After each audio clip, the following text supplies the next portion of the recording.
Welcome back, guys. Today's episode, I am sharing 10 most disturbing true Alaskan encounter horror stories.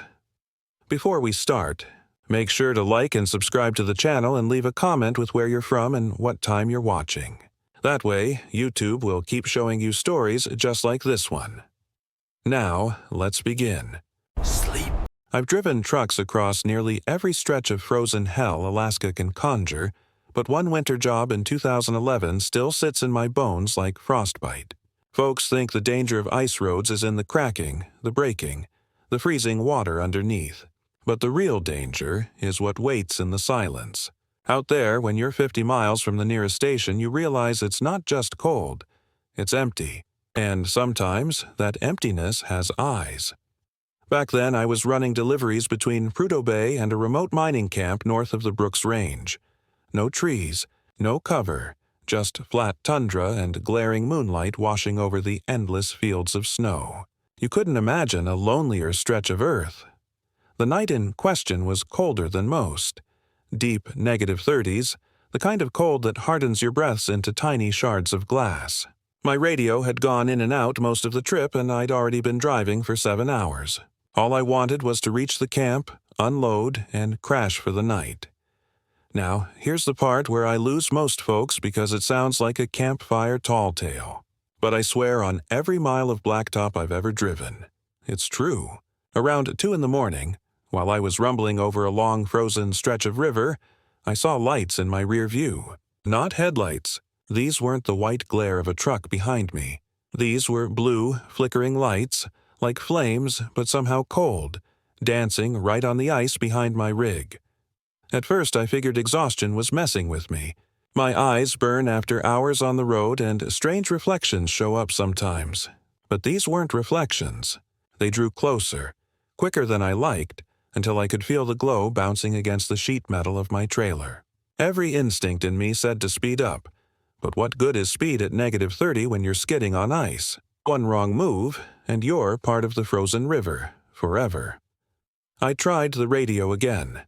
Static, just the faintest whisper beneath it, like somebody breathing close to the microphone but too quiet to speak. Strangest thing was, I didn't feel like I was alone. The hairs on my arm lifted. I gripped the wheel hard, fighting the urge to look into the mirror again, but then the engine sputtered. That cold does hell to diesel, sure, but I had filled up and added anti-gel. There was no reason for the sputter, no reason for the gauge to drop like it did, and certainly no reason for the engine to stall completely until the whole truck powered down in a long, dying sigh, leaving me in silence. Just me, the empty tundra, and those burning blue lights inching their way up the frozen river. I'll tell you what silence means out there. It's not peaceful.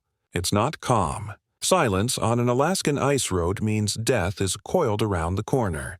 The heater died immediately, leaving only the sound of my own pulse hammering inside my ears. I reached for my flashlight and killed my rig's cabin lights to peer back toward the frozen river. The blue flames were closer now. No reflection trick. They shifted shapes, tall one moment, crouched the next as if something walked beneath the flames. For a second, I swore I saw figures, human-like but too spindly, too long in their limbs. They walked side by side, flames burning at their heads. I slammed the door open, thinking maybe cold air and a little grounding would clear the hallucination. The blast nearly stole my breath, but I needed it. Snow crunched under my boots as I stepped down. The figures were still there, still gliding unnaturally closer along the frozen river. At that distance, sound should carry clearly across the snow. But what I heard didn't belong. Whispers, the same ones from the static, curling into my ears, almost speaking names, almost speaking mine. I scrambled back inside the cab, my hands fumbling over the ignition. The key twisted, the engine growled, then died again. I don't rattle easy, but that's when panic started clawing up my chest.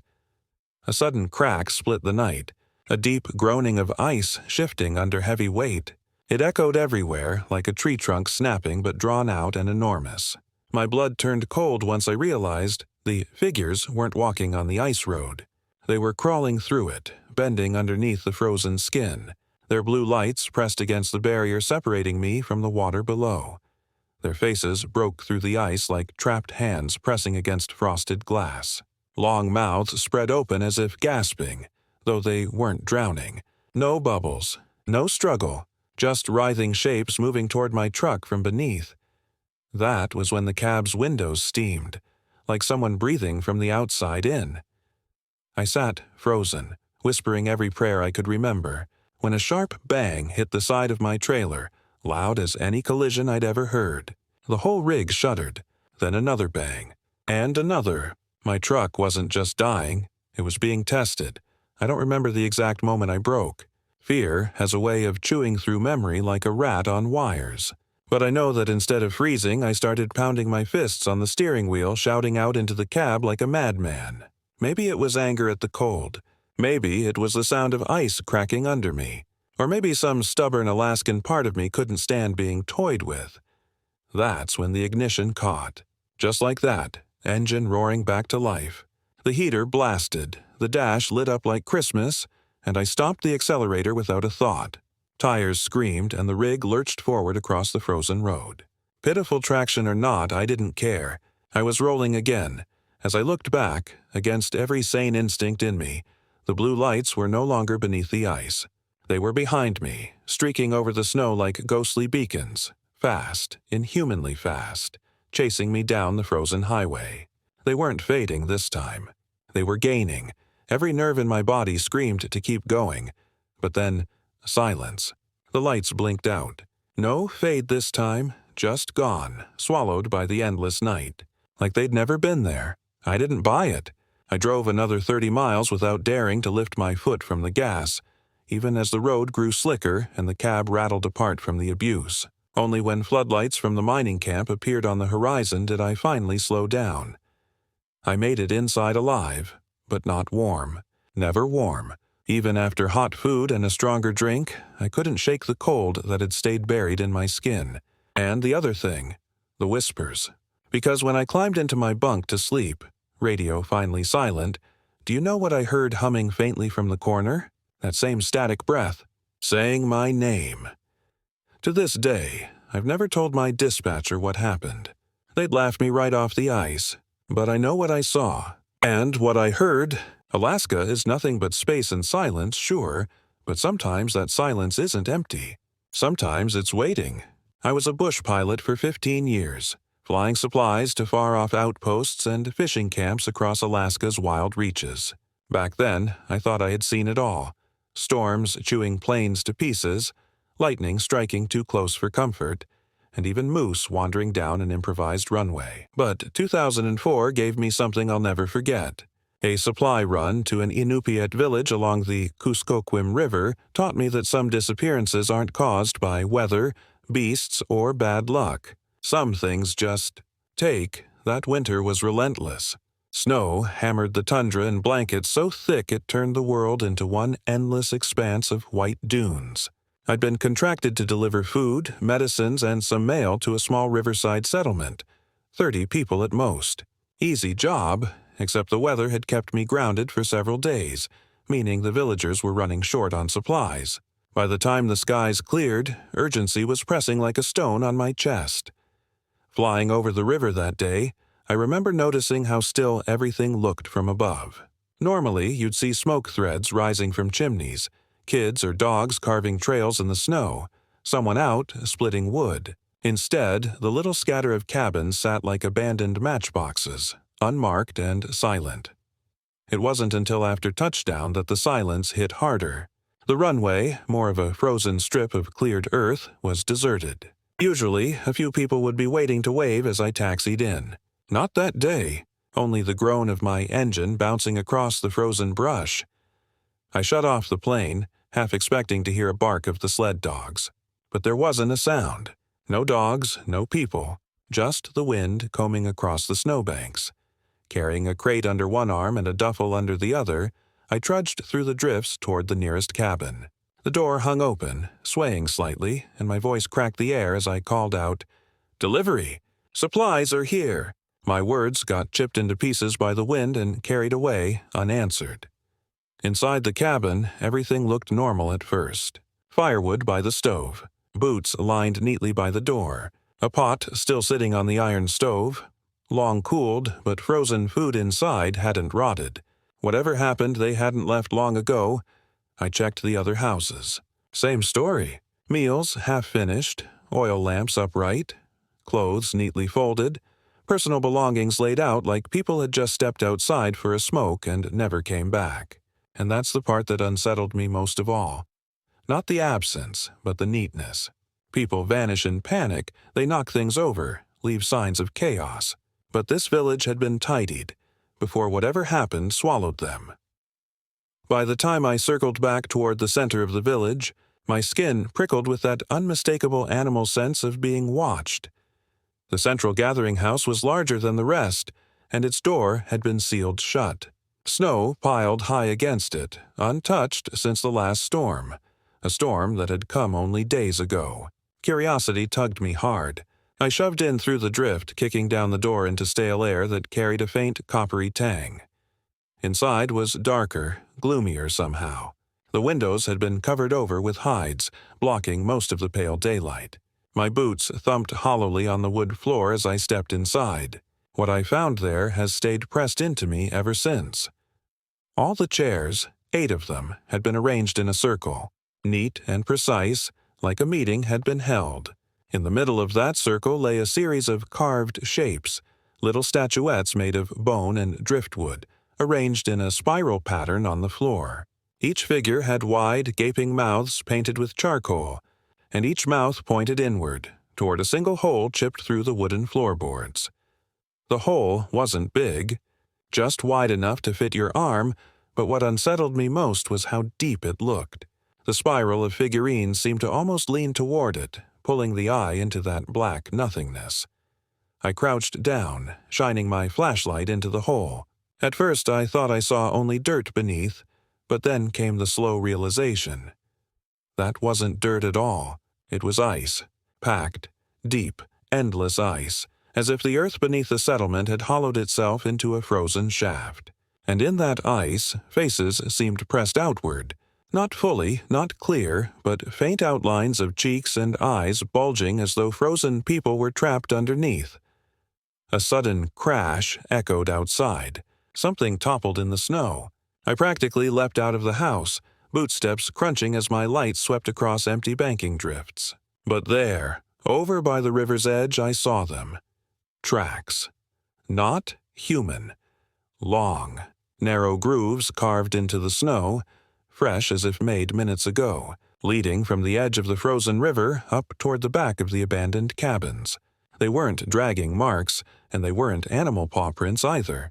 It was as though something tall and heavy with spindly legs had been walking on points, sinking deep into the snow.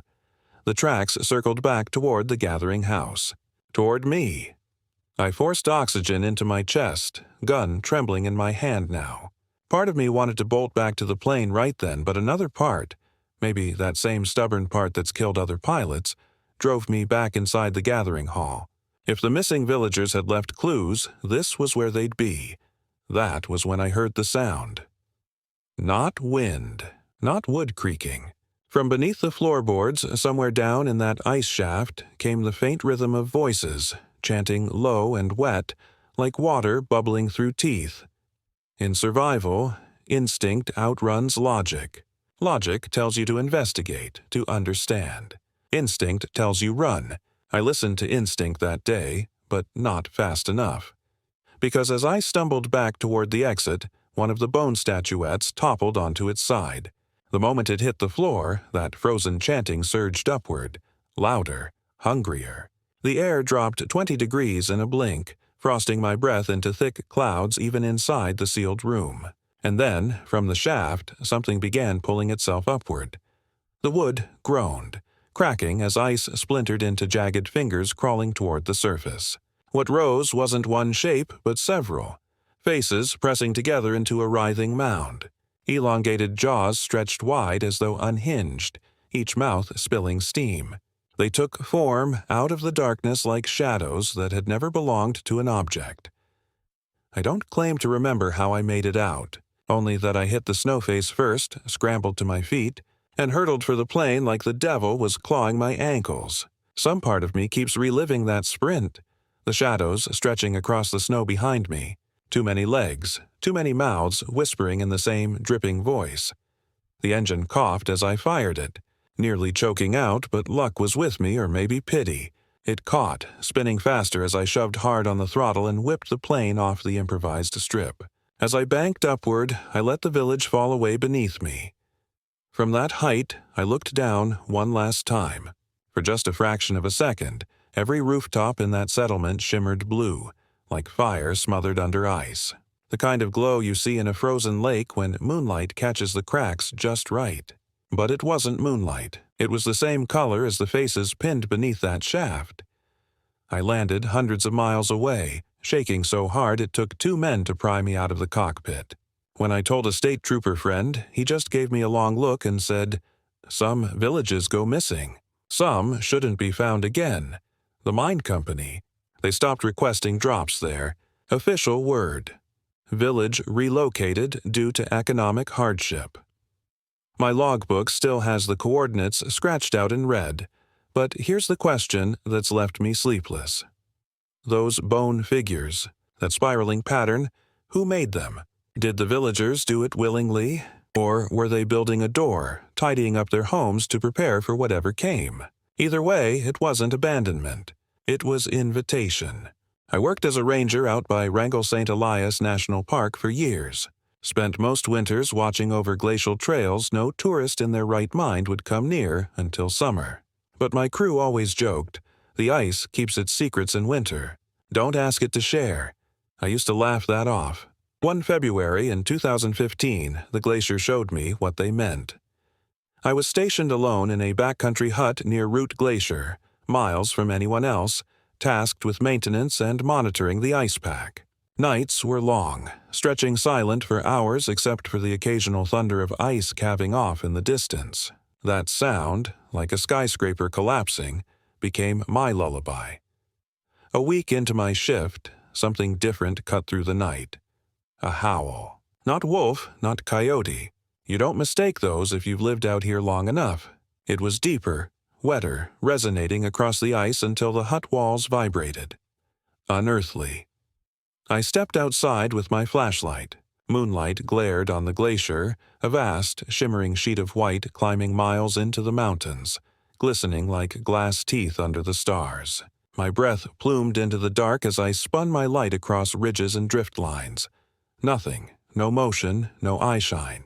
Yet the sound replayed, twisting between the peaks in a way that made direction impossible.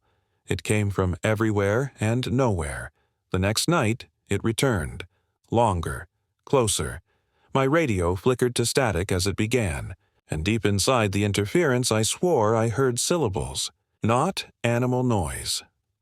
Words. On the third night, I woke to silence broken by deep pops in the ice, like knuckles cracking under my bedrock. Claustrophobic, I stretched on my parka and went outside. That's when I saw them, indentations trailing across the glacier surface. They weren't boot prints, weren't paw prints. They were more like craters pressed 6 feet apart, stretching in a line straight toward the hut. When I got close, the shapes sank far deeper than any footprint could. The edges glowed faint blue, as though lit from within by trapped starlight bleeding through ice. And down in each little well, I swore I glimpsed movement, fingers tracing upward, just beneath the sheet, dragging patterns. I stumbled back to the hut, heart hammering so loud I knew it could be heard. Inside, I checked my rifle, my lantern, every window board. But that night no howl came, just silence, and somehow that silence felt infinitely worse. Days passed, siren quiet. I told myself the stress of isolation explained it. I'd seen rangers lose their grip before, imagined animals in the fog, voices on empty radios. But each morning, the craters pressed farther across the glacier, closer, heading uphill toward the ridges. Like something enormous crawled under that frozen behemoth and surfaced slightly each night. Then came the storm.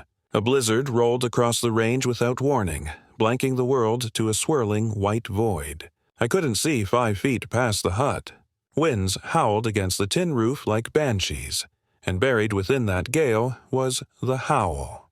Muffled, Yes, but steady inside the roar, repeating in intervals that mimicked breathing. Every instinct screamed to stay inside. But curiosity, that poisonous thing, compelled me. Lantern in one hand, rifle in the other, I cracked the hut door and stepped into the maelstrom.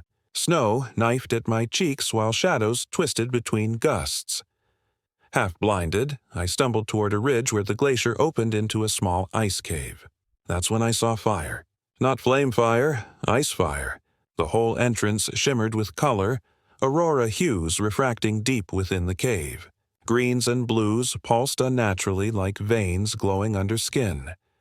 I shouldn't have gone closer. But fear and awe tangled me, dragging each boot forward. I ducked inside. The air shifted instantly.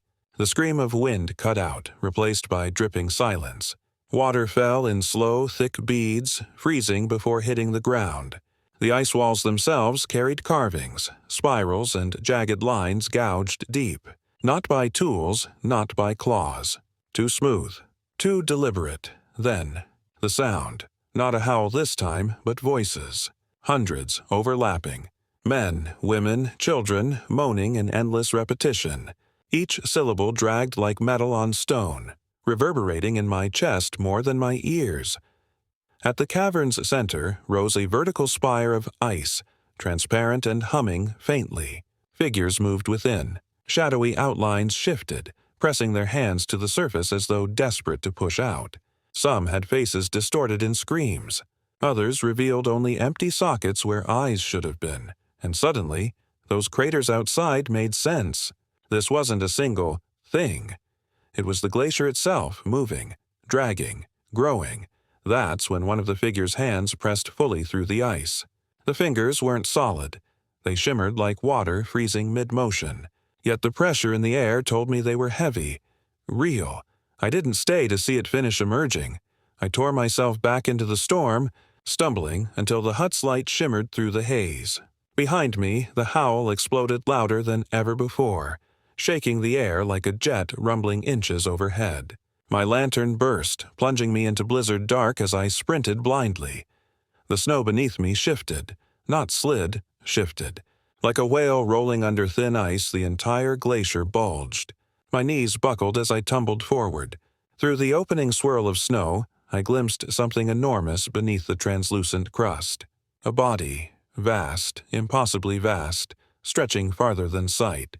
No animal I knew, no beast that belonged to Earth. Its skin glowed faint aurora colors, veins of light crawling up toward where my hut sat perched. The realization hit sick. This wasn't confined to the cave. That cave was simply one mouth. I made it inside and barred the door, but the hut groaned as the ground beneath flexed. Dishes rattled. Roof timbers snapped like twigs. As I braced myself with my rifle, the whispers began again. Inside my radio, inside my lantern glass, even resonating in my teeth. Over and over the same cadence until comprehension bloomed in horror. It wasn't random sound. It was a question. A single phrase repeated in languages I didn't know, but in my marrow I understood. "Will you open it?" That night lasted forever. But sometime before dawn, the blizzard ceased. The hut stilled, and outside the craters were gone. No holes, no prints, only smooth, untouched snow covering the glacier like it had never been disturbed. Most rangers laugh when I bring it up. They call it cabin fever, auditory hallucinations from howling winds. I don't argue. Easier to let 'em laugh, because the truth isn't kind, that ice is ancient, alive in its own way. Not just frozen water, but a prison. A body too big, too old, maybe too sacred to move. But prisons weaken. They always do. And sometimes when I hear avalanches roaring in the range now, I wonder, is it just the mountain shedding? Or is it something shifting again beneath the glass? Whatever it was, it asked me that night to open it. And here's the part that keeps me awake.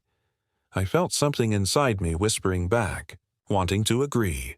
I grew up in Fairbanks and spent most of my life hunting in Alaska's backcountry. Moose, caribou, bear, out here, they're a way of life, not just trophies. By 2012, I'd taken nearly a dozen solitary trips into the wood Tikchik region. The isolation didn't scare me. If you know how to read the snow, pack light and keep your head, the land always respects you back. Until one week in October, when the land quit playing by its own rules.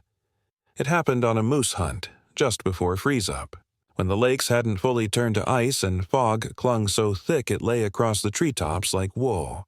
That fog had a taste, metallic almost, like snowmelt rushing through rusted pipes. I'd weathered worse conditions, but something about that haze put me on edge, like it carried a weight deeper than weather. The first day went fine. The moose calls bothered nothing but squirrels, and I set up camp near a creek. That night, though, I woke to soft crunches in the distance. Not bear, too light. Not wolf, too deliberate. It circled my camp for half an hour.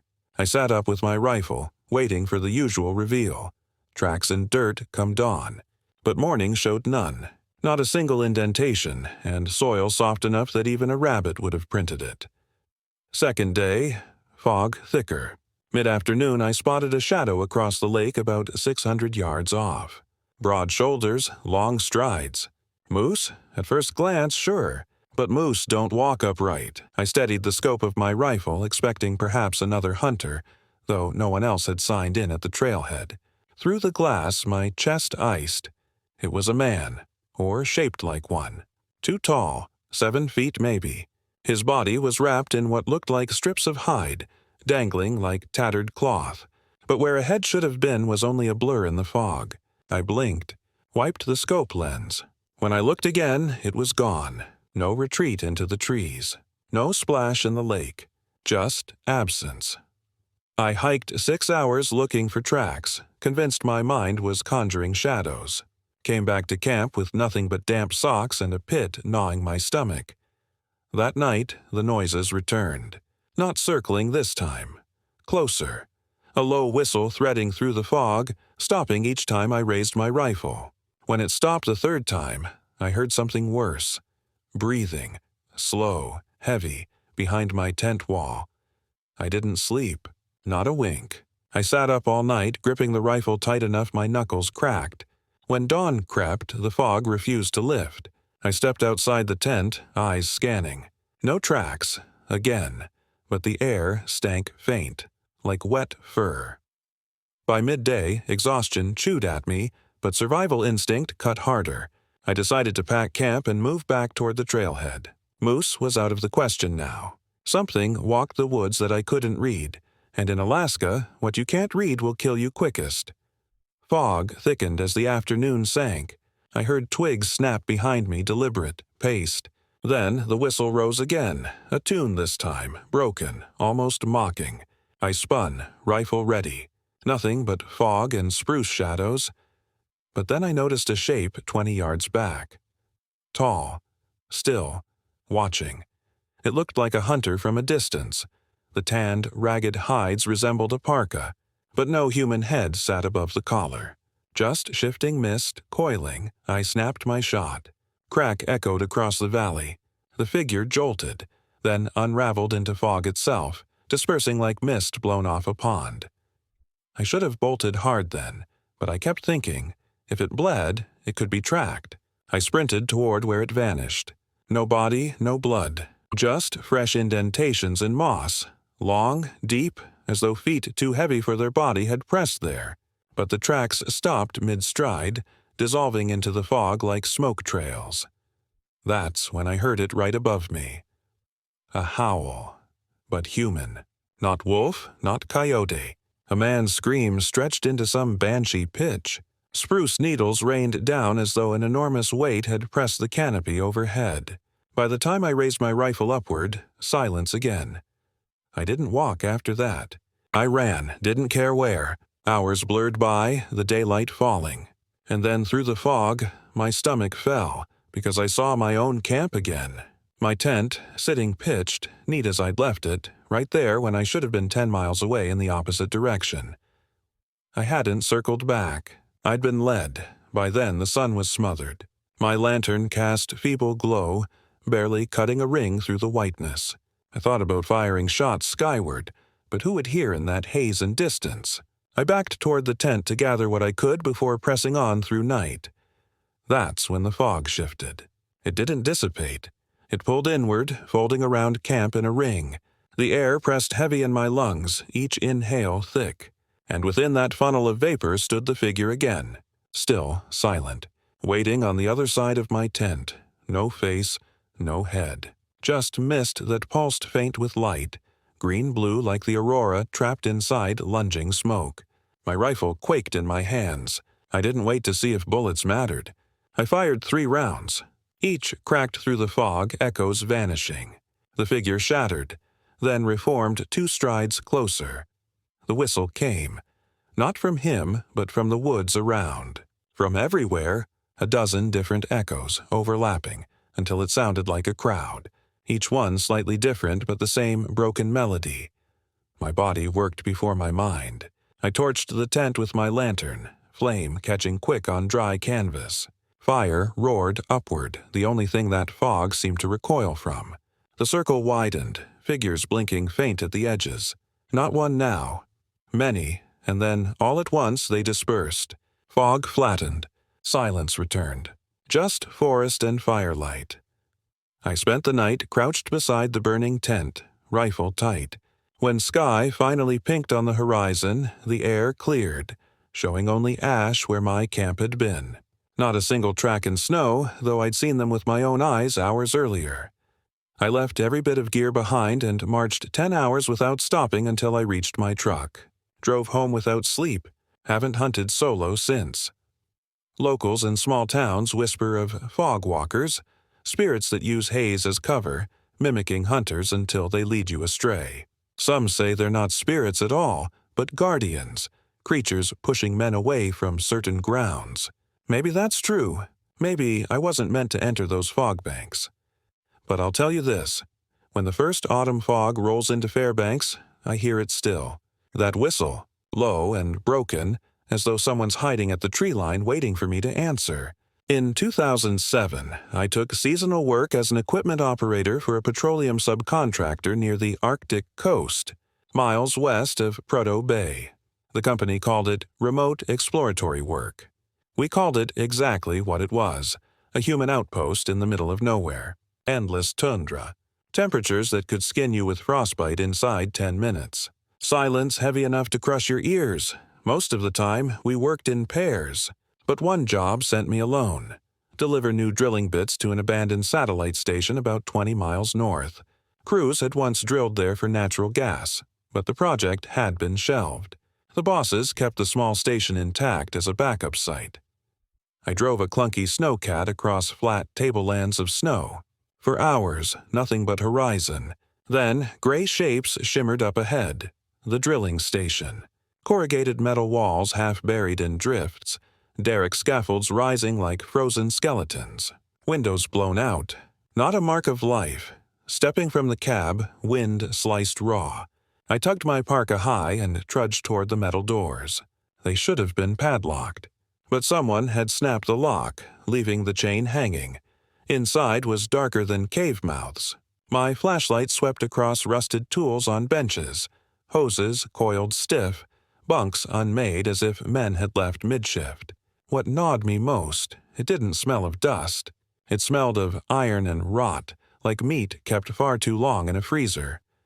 I did skims through the rooms, counting bunks against the logbooks still lying open, but no personal effects. No jackets, no boots, as if everyone had left naked into the snow.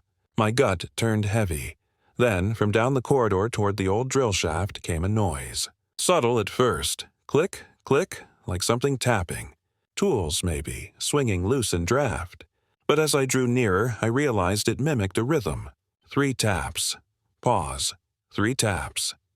When I reached the shaft chamber, my beam cut across a circular platform built into the floor. The drill hole, a black pit ringed with steel collars, yawned at its center. Frost lined the rungs of the ladder that descended into yawning dark.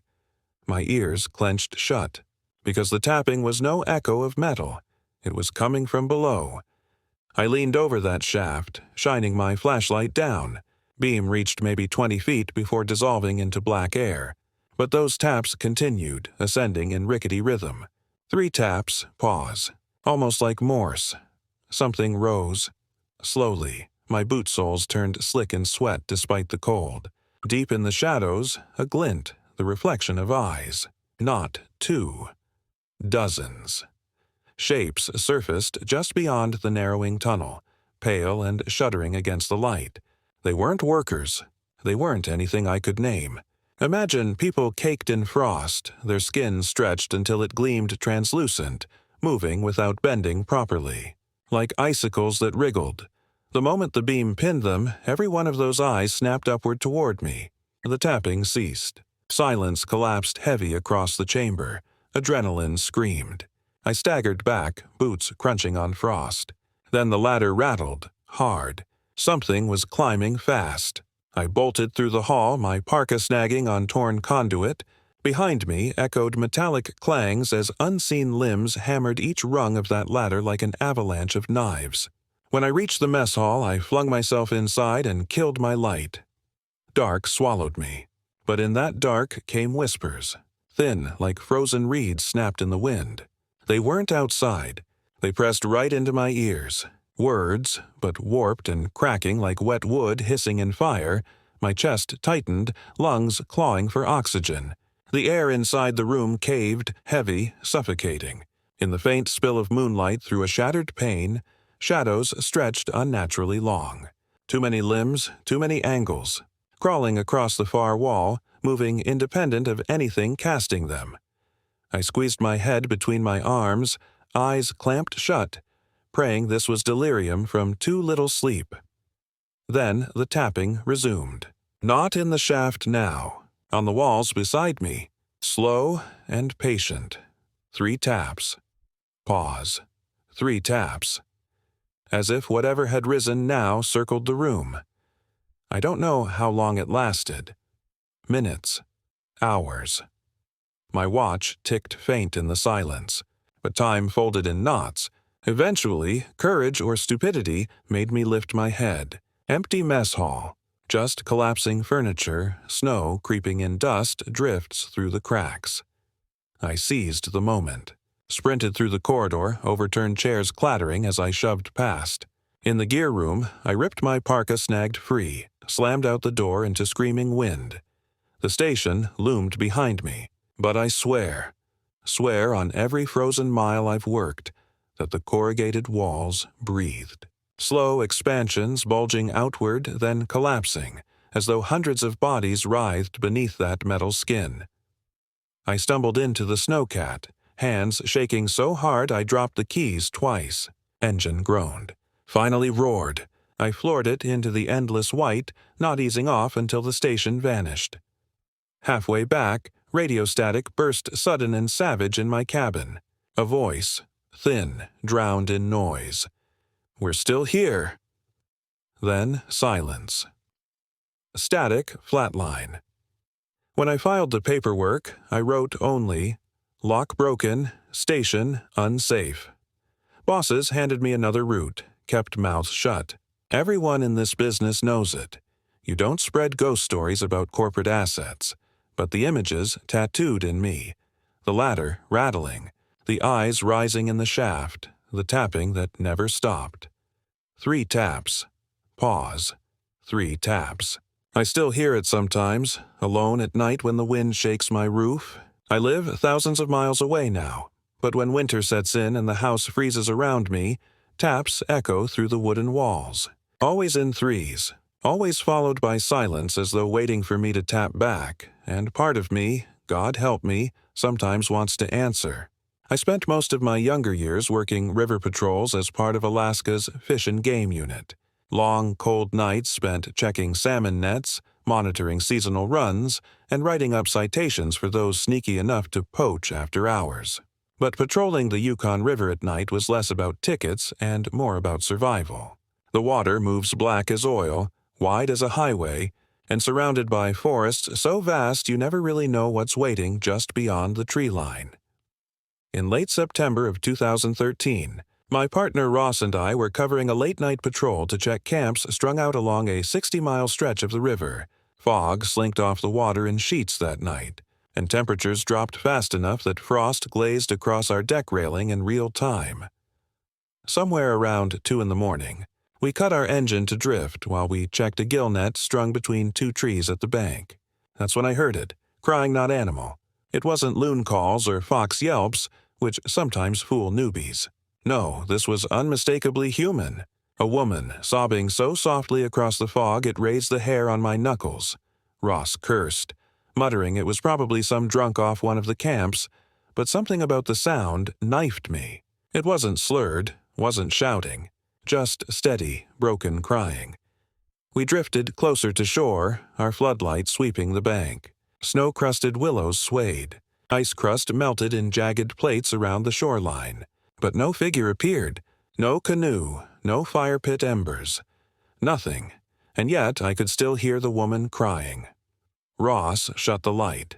Bad idea, because the second the beam clicked off, the crying changed. It grew sharp, closer, rising into breathless wails that punched into my ribs. It felt as if she were standing right where the net dipped into black water, though my eyes showed only mist. We both stood there clutching our rifles, the wailing bending higher until it broke into laughter. Thin, sharp, just as sudden as it had started. Gooseflesh fit tighter on me than my uniform. Ross turned to me and whispered, "We're leaving." When he revved the engine, though, it sputtered, then died. Dead silent save for the final drip of water against the hull. And right then, from the starboard side came a sound I'll never forget. Wet palms, smacking the outer hull. 1, 2, 3. As though hands tried to climb aboard, Ross hauled the floodlight back up, spinning its beam. The water, rippling now, showed rings like something had just submerged. Many somethings. But again, nothing surfaced. I grabbed the radio, keying in distress, but all I got was raw static. Buried in that noise came something worse. The same crying voice, distant but unmistakable, repeating in time with the static bursts. My chest locked up hearing it inside the comms. Ross worked furiously at the motor, his hands trembling, muttering under his breath.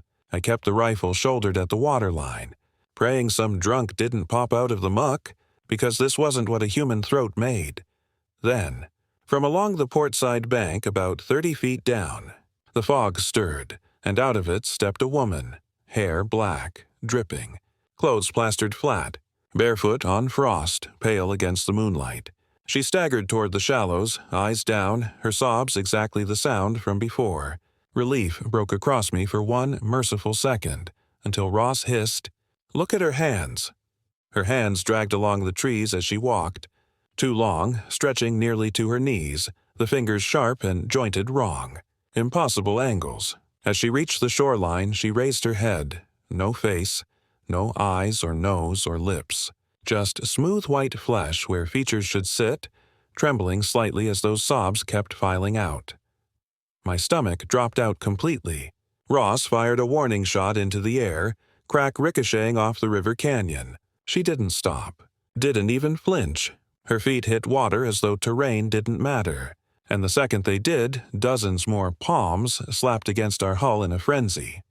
We staggered back, and her faceless head tilted, as though listening. Then, impossibly, her mouth formed, a wide, split opening across blank skin, tearing itself into existence. Black liquid spilled like ink as she sang. Not a scream now, a lullaby. A child's lullaby, warping off every canyon wall. That was when Ross's motor roared back to life, out of nowhere. No priming, just ignition. He didn't hesitate. Yanked throttle wide and spun us downriver at suicidal speed. Spray froze onto my parka, rifle clattering to the deck as I clutched the railing. Behind us, the crying twisted, louder, then simmered into silence once more. For 30 minutes straight, neither of us spoke. Just the grind of our engine and the high whip of wind. We finally pulled to a more populated camp and hunkered inside a wood-heated cabin with a guide friend. Neither Ross nor I slept. Dawn found us hollow-eyed but safe. We both told ourselves the storm and fog had mangled sounds, that isolation had tricked our minds.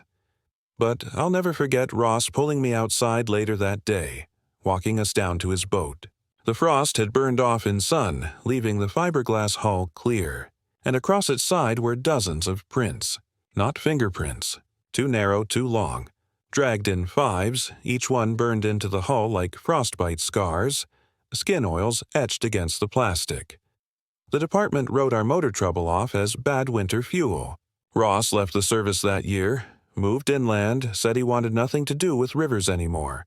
He wasn't a man to scare easy. I respected that, me. I stayed on, maybe to prove to myself it wasn't real. But every time the fog crawls over the Yukon, my bones stiffen, my ears tune for sound I hope never to hear again. Because out here, people talk in hushed tones of a woman who drowned decades ago, searching for her children lost to the ice. Some say she wanders, still sobbing, pulling others into the river's mouth to keep her company in the black. Others say she isn't human at all, never was, but something much older, wearing voices the way driftwood wears ice. All I know is this: crying on the river at night means run.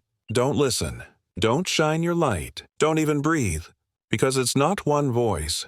It's many, carried through the fog. And once she knows you've heard her, she'll follow the sound of your breath until you're silent too. Back in 1996, I was working communications for the Air Guard, stationed not far from Nome. Most of my job involved endless night shifts at a remote signal relay tower, a squat concrete structure perched out where tundra met coast. Foreign chatter buzzed through radios at times, but mostly it was static, routine checks, and a whole lot of coffee. The isolation was brutal. Winter storms kept us buried in white for days, and nights stretched forever. You'd think inside a station loaded with equipment, heaters roaring, and monitors glowing, you'd feel safe. But nothing about that outpost ever truly felt solid. We called it the box. Concrete walls, steel doors, rows of equipment humming like nervous teeth. At night, it was just me and the static presses coming over the comms. If you've ever spent long hours alone listening to static, you know what I mean. Your brain starts pulling shapes out of the noise. Whispers, names, songs you can almost hum along to. That's what I told myself anyway. One Tuesday at 0200, I started hearing something different. Not random bursts, not ghost in the static syndrome. This was deliberate. A single voice breaking through low static, repeating numbers in sequence. 7, 4, 3, 1, 7, pausing. Then again. And again I logged it. Cipher, rogue comm? But nothing swirled in dispatch about new codes that day. Cross-checked frequencies. Nothing. By Aero 300 the numbers stopped. Instead came an open channel hum. Then what sounded like breathing. Just steady, ragged breathing, crawling along my headset like someone crouched at the mic, inches from my ear. I killed the channel. But the sound didn't cut out. I ripped the headset off. Still heard it. That's when the lights in the station flickered, each monitor blooming green for a second like the aurora had spilled inside wires. The generators growled low, grinding until the air felt electrified. And faint within it, layered with the breathing, came words. Not spoken exactly, mimed through voltage. I swear every screen whispered, "Stay with us." Then the relay alarm tripped. Which wasn't possible. Nobody had access out there except us operators, so why did the signal map show an uplink initiating from 2 floors below ground? There was no below, just permafrost, or so we had always been told. Protocol said lock doors, radio chain of command, wait for orders. Except the radio chewed static the second I reached for it. Every channel screeched with that same faint breathing. I armed up, 45 sidearm, flashlight, and checked the stairwell. Cold air coiled upward, unnatural in a station sealed tighter than a submarine. I descended. The steps ended where they always had. Reinforced steel floor, storage bins. Only this night, a seam gaped open in the far wall. Fresh. Black inside. I swear, on every shift I'd worked, no hatch was there the day before. Crouching close, I felt air pumping out of it. Thick, wet, like breathing in freezer-burnt meat. Against every screaming nerve, I stepped in. It wasn't a small storage break. It was a corridor hewn into the frost. But I could see, faint ahead, low green light pulsing down deeper. Numbers flickered across the ice walls as I walked. Not etched, not carved, cast in faint electromagnetic glow, repeating groups of 5, like the transmission I'd heard. My light quivered, barely working. The corridor ballooned into what I can only describe as chambers, wide circular domed ceilings all ice, and within each wall, figures, shapes half frozen, tilted upward as though they were trying to push their way out. Men, women, children, some in modern clothes, others in decades-old outfits, parkas, uniforms, their mouths pressed open against the ice as though screaming. The green light pulsed inside each of their frozen chests, like a small beacon sealed in, and right then, all of the breathing I'd heard before collapsed into perfect unison, from the walls themselves. Cold mist bellowed outward with each heave, fogging my beam, and they all whispered the same words in layers of different voices. Stay with us. I fumbled backward, gun shaking in my fist. But as I turned to retreat, the walls shifted. Figures moved fractionally closer to the surface. A dozen pairs of eyes rolled until they locked on me. Then the numbers began again. Countless mouths mouthing sequences in synchrony. 7, 4, 3, 1, 7. The exact transmission. I forced myself through the corridor, sprinting faster than thought. But when I burst back into the stairwell, something made my stomach fall through my boots. The hatch was gone. Just sealed concrete wall, no seam. I staggered back upstairs, half frozen in sweat beneath all that heat. The comms were still alive, lights steady. But every open channel bore the same pattern, those numbers blaring in grim rhythm. Every line, every frequency. Ross on relief was due at 0600. I just had to hold out, I told myself. Just had to stay sane. But then came the knock. Knuckles rapped slow at the steel door. No vehicle crunch. No announcement on intercom. Just deliberate tapping. My heart slammed wild in my throat. Nobody could have crossed that distance in this weather on foot. Not at -40, no chance. Still, I pushed to the door viewport. What I saw nearly keeled me over. It was Ross. Parka hood up, face pale under frost. He stood perfectly still. But Ross wasn't due for 90 more minutes. And when he raised his face to the glass, his eyes shone green, the same glow from the figures entombed in ice. His lips moved without sound. I lurched back. Over the intercom hiss, his voice arrived anyway, whispering in layers. Stay with us. The knocking grew louder, louder, until it wasn't knocking anymore but pounding, metal shivering under blows. Each strike hummed the same rhythm as the numbers in my headset. I fired my sidearm into the ceiling, screaming, and the pounding stopped. Silence. Just the static again. When Ross arrived at 0600, the real Ross, he found me white as ghost bone, sidearm empty, surrounded by scattered shell casings. He swore he'd been delayed at the outpost 40 miles away. I told no one what happened. Paperwork wouldn't make sense, and madness on post is grounds for medical discharge. But to this day, I avoid static radios at night, because if you listen long enough, the numbers start forming again. 7, 4, 3, 1, 7. And if you let them play through completely, the voice shifts. Not asking, not crying, commanding. Stay with us, and I fear one night I won't resist the order. For years, I worked as a wilderness guide out of McCarthy, Alaska. For those who don't know the place, it sits at the end of a 60-mile dirt road, tucked deep inside Wrangell-St. Elias, the largest national park in the United States. It's beautiful, remote, and brutal all at once. Think endless glaciers, jagged peaks, valleys so wide they make you feel like an insect. Most people come there in summer. July, late June, they want to see the mountains, stomp across the old copper mine ruins at Kennecott, maybe hike a glacier while the sun barely sets. Tour season brings chatter, campsites, the noise of strangers trudging along the trails. But once the season ends, McCarthy empties out. Roads ice over, silence closes in, and the vastness around you stops feeling like a postcard. I stayed longer than most guides. Part of that was money, sure. I could make extra helping with winter prep, trail checks, odd jobs. But part of me loved it too. The quiet. The sense of living at the edge of the world. I don't love it anymore. Not after what happened one late October when the snow came early. The tourists had long gone, and I went alone into the white silence, and realized silence wasn't really silence after all. It had been coming down all day. Thick curtain flakes, the kind you can watch drift forever before they finally land. The air held that sharp, dry cold that makes sound carry. I was doing a trail check along part of the route that winds near the old Kennecott mining mill, making sure markers were still visible before snow buried them for months.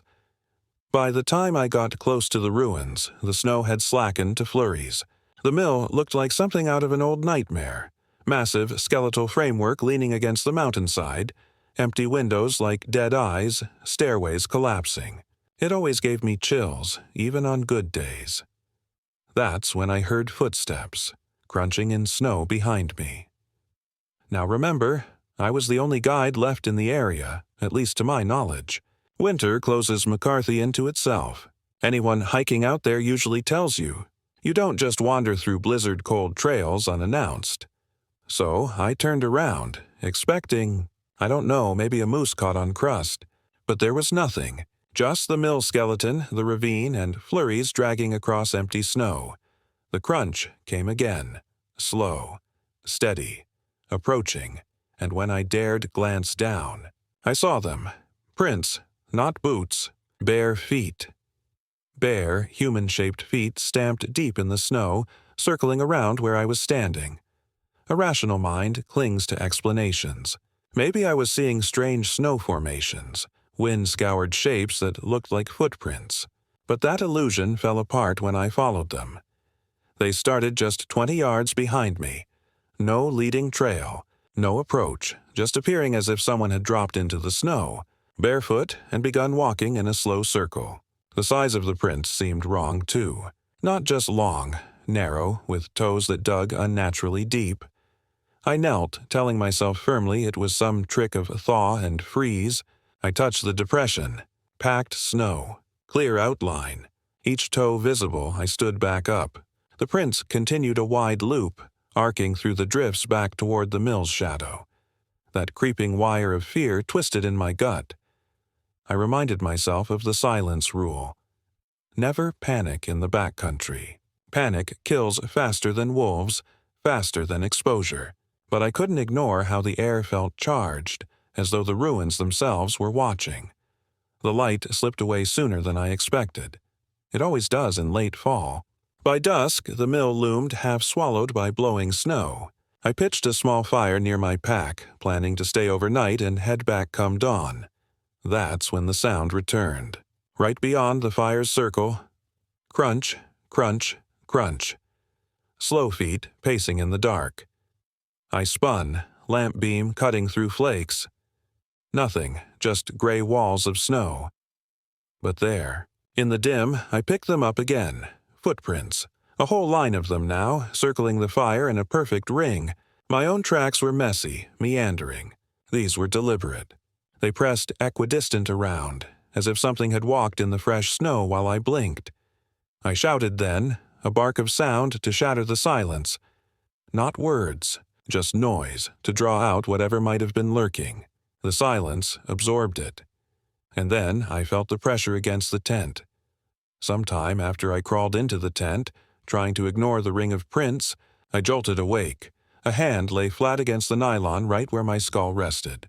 Thin, too thin, each finger splayed. The cold bled through the membrane into my bone. I froze. Couldn't breathe. The hand slid up, scraping across the nylon roof like claws dragging sandpaper. Then stopped.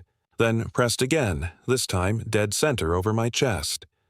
The fire outside had died, leaving only dim gray from the moon. Shadows moved outside, long, loping shadows against the thin walls of my tent. Then came a whisper. Not outside. Inside. As if someone was pressed lips to canvas from the other side. I couldn't make out the words, only the hiss, a shape of speech so close it vibrated my eardrum. Almost without choice, I clamped my hands over my ears. And in that instant, the tent walls buckled inward. Multiple hands pressing, pushing, dragging, shapes converging from every side. I screamed then, Not calculating, not rational, just raw terror that tore my throat open. The weight vanished. The silence snapped back. I burst from the tent into snow that stung like knives. My lamp flicked across empty landscape. Nothing. Nothing anywhere. Except the markings. Not just barefoot tracks anymore. Dozens, overlapping, leading away into the bones of the Kennecott mill. I didn't test my courage further. I ran with nothing but my lamp and the sanity I had left, abandoning gear, abandoning the tent. The trail back through the gorge cut at my lungs. I didn't stop until I reached a ranger shack with lights 2 valleys over. The next morning, I came back with 2 others to collect what I left. Sure enough, gear sat where it had been. Tent collapsed. Fire dead. No footprints. Not mine, not barefoot ones. Whole snowfield pristine. I've been back to McCarthy since, but never alone. Never again near the mill in October silence. There's something wrong with that place when the snow comes early, when the air grows too still. Silence isn't empty. Silence listens. When I hear the crunch of snow behind me now, I never turn. Because if I do, I worry I'll see those impossible